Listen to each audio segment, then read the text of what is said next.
New Year's Eve. For most, it's a night of celebration, laughter, and resolutions. For me, it was just another late shift at the rural gas station. I didn't mind working the holiday. It meant a quiet night, a few cars passing through, and a chance to catch up on some studying while the world celebrated without me. But that night would be anything but quiet. It started like any other shift. Snow fell steadily outside, covering the empty highway in a pristine white blanket. The gas station sat under dim, flickering fluorescent lights, casting long shadows across the icy parking lot. The hum of the heater inside was comforting, and I busied myself with wiping down the counters and organizing the candy racks. The radio played softly in the background, a mix of static and distant music that seemed oddly soothing. The station wasn't much, just 2 pumps, a small convenience store, and a single bathroom out back. It was the kind of place most people passed without noticing unless they were desperate for gas or directions. That night, I was alone. The co-worker who was supposed to share the shift had called out sick, leaving me with the quiet, snowy night. Around 10 p.m., the strange occurrences began. At first, it was small things. The fluorescent lights flickered more than usual, which wasn't uncommon in old buildings like this. But then, there was a faint knocking sound coming from the back door, the one that led to the storage room. I froze for a moment, my cleaning rag still in my hand. I stared at the door, waiting to hear it again. Nothing. Shrugging it off as the wind or perhaps snow shifting against the building, I went back to work. But the knocking came again. This time, it was sharper, more deliberate. I walked over to the door, my steps hesitant. "Hello?" I called out, my voice sounding strange in the empty space. No answer. I checked the door, made sure it was locked, and returned to the counter. The silence was heavy now, broken only by the hum of the heater and the occasional crackle of the radio. I tried to focus on my book, but every sound seemed amplified. The creak of the shelves, the buzz of the light above me, even the scratch of my pen on paper. It was around midnight when I heard it, the unmistakable sound of footsteps. They were faint at first, coming from the aisles behind me. I turned, expecting to see a customer who had walked in while I wasn't paying attention. But the store was empty. "Hello?" I called out, stepping out from behind the counter. My eyes scanned the aisles, but there was no one there. I walked the length of the store, checking every corner, even peeking into the storage room. Nothing. I told myself it was just my imagination. Maybe the sound was the old floorboards settling or the wind pushing against the building, but deep down, I knew better. Feeling uneasy, I decided to check the security cameras. I pulled up the footage on the small monitor behind the counter and rewound it to the last few minutes. The problem for Philippe explained the situation. At first, everything seemed normal. The empty store, the snow falling outside, the flickering lights. But then, I saw it. A shadow. It was brief, just a flicker of movement near the back door, but it was enough to send a chill down my spine. I rewound the footage, watching it again. The shadow didn't move like a person. It was jerky, unnatural, and it disappeared as quickly as it appeared. My hands trembled as I picked up the phone to call my coworker. The line was filled with static. "Can you hear me?" I asked, my voice shaking. The static grew louder, drowning out my words. Then the line went dead. Almost. The lights went out. The sudden darkness was suffocating. I fumbled for my flashlight, the beam cutting through the inky blackness. The heater had stopped humming, and the radio was silent. The only sound was my own breathing, shallow and fast. I swept the flashlight across the room, the beam catching on the shelves and the windows. Everything was still, but the feeling of being watched was overwhelming. I moved toward the back door, my heart pounding in my chest. My breath fogged in the cold air as I reached for the doorknob, but before I could touch it, I saw them. Footprints.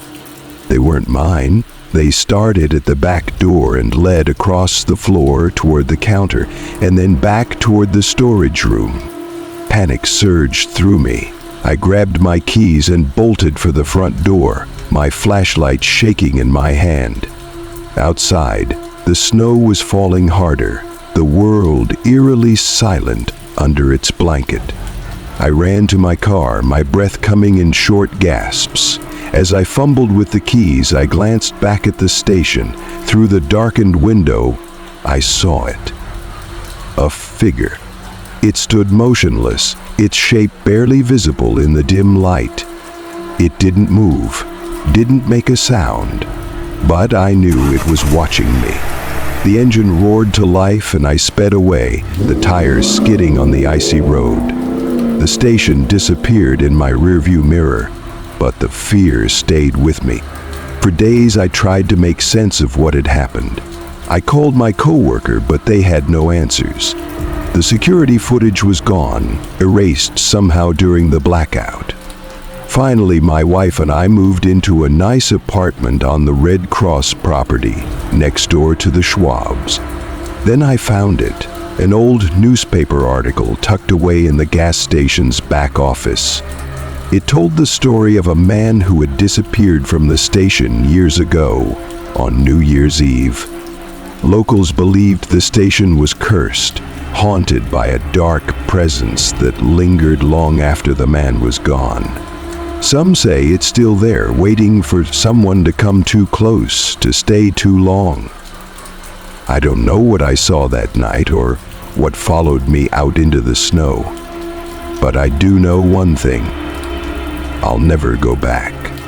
And every New Year's Eve, when the clock strikes midnight, I think about that station, about the shadow I saw and the footprints in the snow, and I wonder, was I lucky to escape?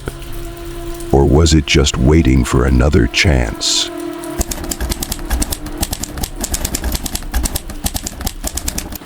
It was supposed to be an ordinary drive home, a shortcut on an empty road to save time, nothing more. The fog clung to the earth like a veil, muting every sound except the low hum of the car's engine. But beneath the surface of that stillness, something lingered, something unseen, something waiting. The road stretched endlessly into the night, its jagged cracks and faded lines swallowed by the mist. Inside the car, a group of friends, still buzzing from a New Year's Eve party, shared quiet laughter.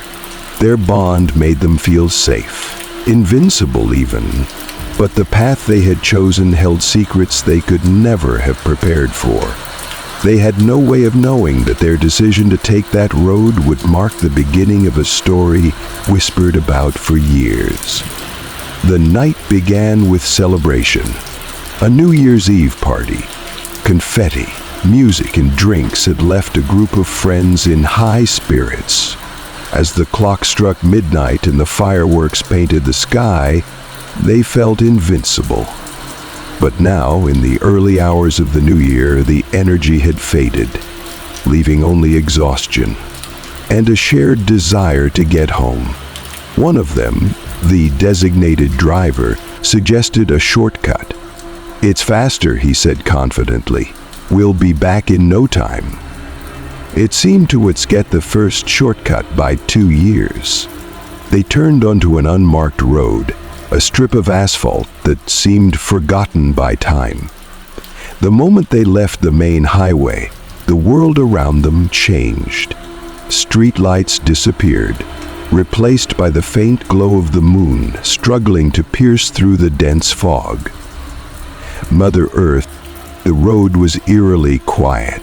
Even the tires rolling over the uneven pavement seemed muffled, as if the mist absorbed the sound. Tall trees lined both sides, their skeletal branches reaching over the road like claws. Why does it feel so deserted? Someone murmured from the back seat, his voice breaking the uneasy silence. "It's just a road," the driver replied, though his grip on the steering wheel tightened. But it didn't feel like just a road. There was something about it. The way the fog moved, the way the shadows seemed to shift just out of sight. The laughter that had filled the car earlier was gone, replaced by an unspoken tension. The heat of the day had waned, and the air filled with fear. The road twisted and turned, each curve revealing more of the same: fog, trees, and an oppressive stillness. Then, as they rounded a bend, a figure appeared in the headlights. "Is that a person?" someone asked, leaning forward.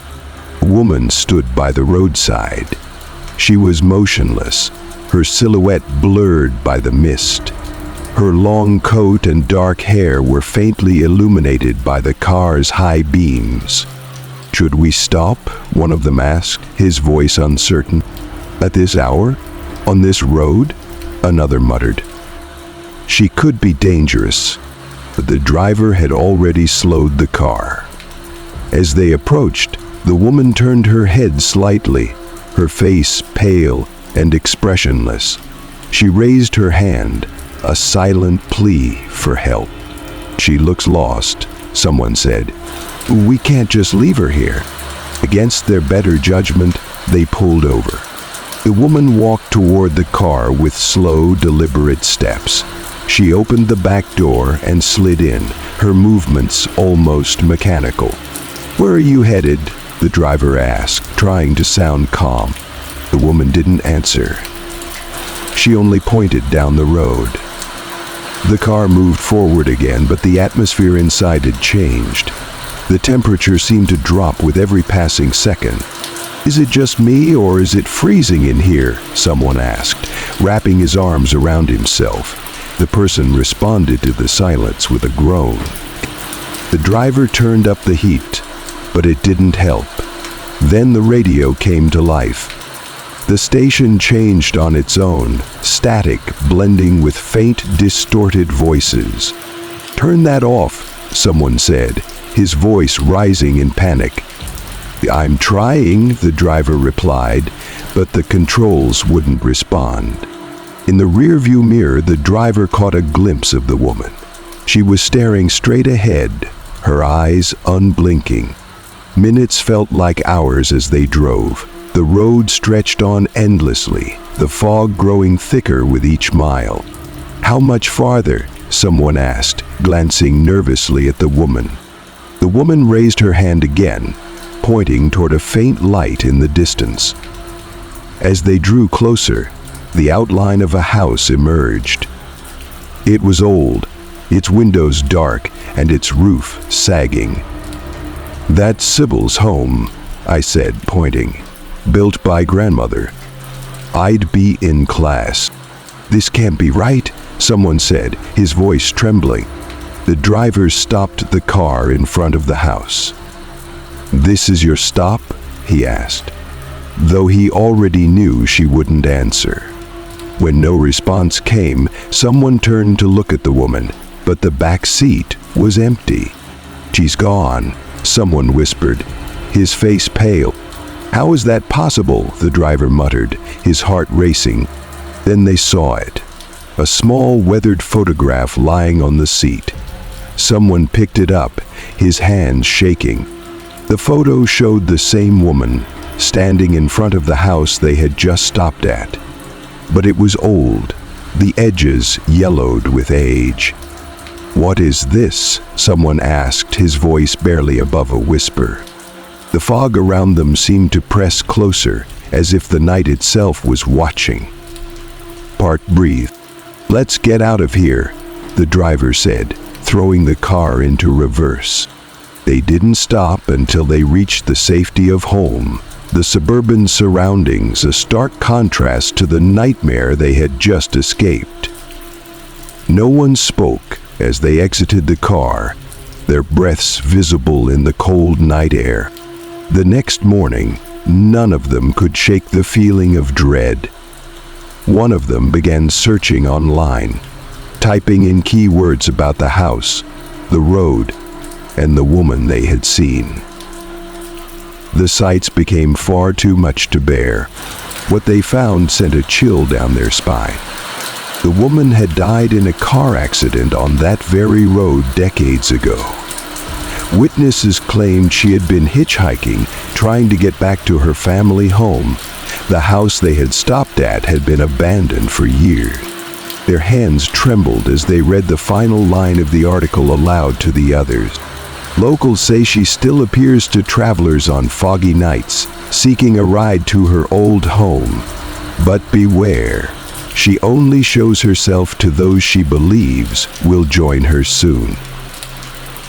The group sat in silence, the weight of the words settling over them. The driver glanced out the window at the car parked in the driveway, half expecting to see the woman waiting there.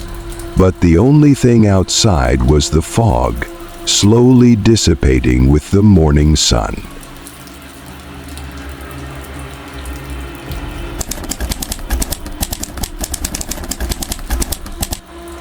New Year's Eve. A night filled with laughter, resolutions, and the promise of fresh starts. For Megan, it was a chance to reconnect with old friends in the home where she grew up. A house full of memories, both joyful and haunting. But as the countdown to midnight began, the laughter would fade, replaced by an icy chill of dread. Something waited in the shadows, just beneath the surface. It was a cold, crisp winter evening. Snow blanketed the streets, muffling the sounds of the world outside. Inside the house, soft music played as Megan welcomed her guests. Old friends gathered in the living room, their laughter echoing off familiar walls. The house, with its creaking wooden floors and aged charm, was a living relic of her family's history. Yet tonight, something about it felt different. The warmth of the crackling fireplace couldn't seem to chase away the creeping chill in the air. As the evening wore on, the house itself seemed to shift.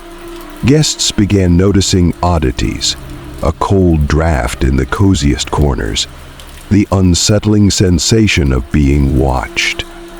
Megan dismissed these things as quirks of an old house, but unease slowly settled over the gathering.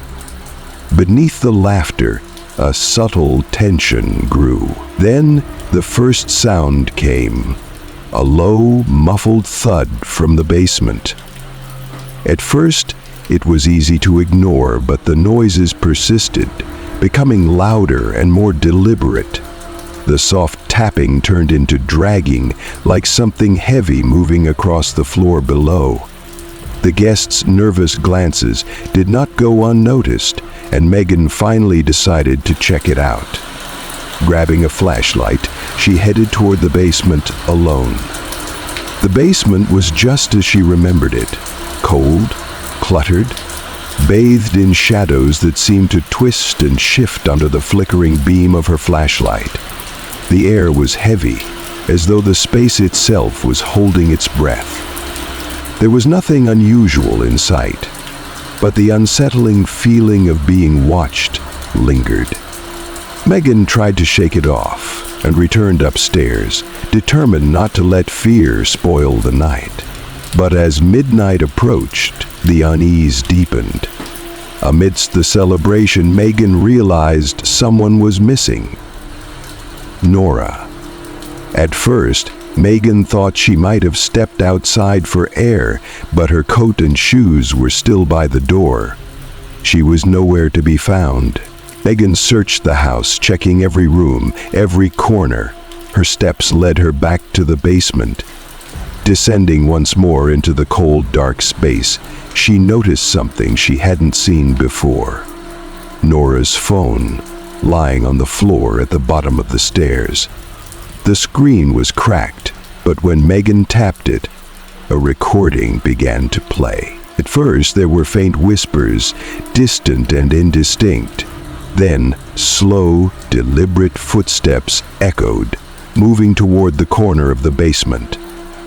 Megan's breath hitched as the whispers grew louder, clearer, and then silence. The phone's screen went dark, leaving Megan alone in the suffocating quiet. She turned, her flashlight sweeping across the basement, but there was nothing there. No sign of Nora, only the weight of the darkness pressing in. Yet faintly, she heard it again. Footsteps, deliberate and unyielding, moving closer. By sunrise, Nora was still missing. The police searched the house but found no evidence, no clues, no trace of what had happened. The house remained silent, its secrets locked within its walls.